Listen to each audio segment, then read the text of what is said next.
Hi guys, and welcome to this week's episode of Cars with Matty Behan. Today we're reviewing the Dacia Sandero, and I'm going to give my opinion on why it's the single greatest car for a young first-time car buyer. This episode is quite special as I'm reviewing my very own Dacia Sandero that I bought 4 years ago. It was my first car, and I feel everyone should experience it for what it is, because it's one of the best you can buy. The Dacia is made by the Romanian company Dacia, obviously, and is owned by the French company Renault. This allows for part sharing between the companies, which greatly reduces the cost of Dacias. The Sandero comes in at just €13,000 brand new and rises to €15,000 for certain engine options. It's either 1 litre petrol or 1.2 litre diesel. The 1 litre petrol has 75 brake horsepower, with the 1.2 litre diesel coming in at 95 brake. The Dacia smashes its competitors such as the Ford Fiesta and Volkswagen out of the water, with both costing between 17 and 18,000 euro new and rising steeply up to 19 on some of the options that come as standard on this car.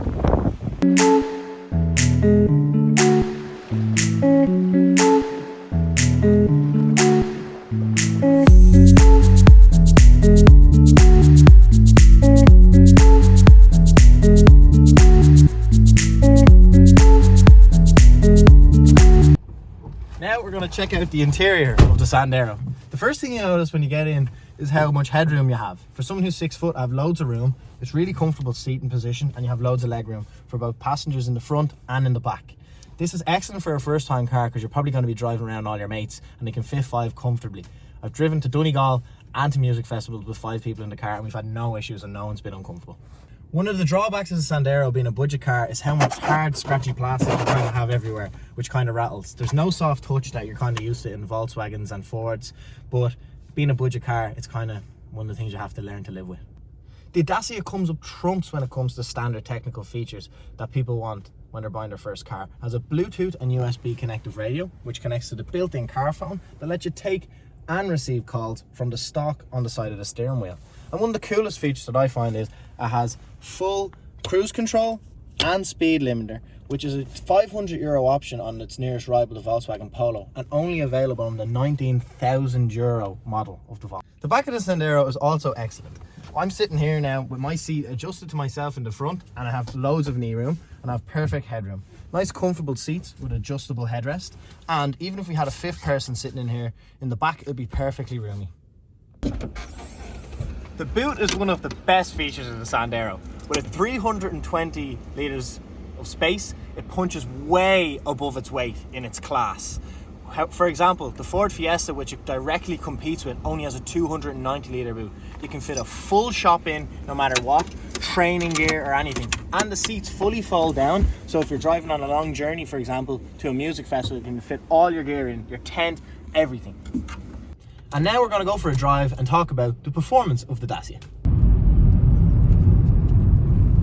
Even with 75 brake horsepower, the Sandero is actually quite nippy, and the 1 litre engine is quite punchy when you keep it in a low gear and have a high in the rev range.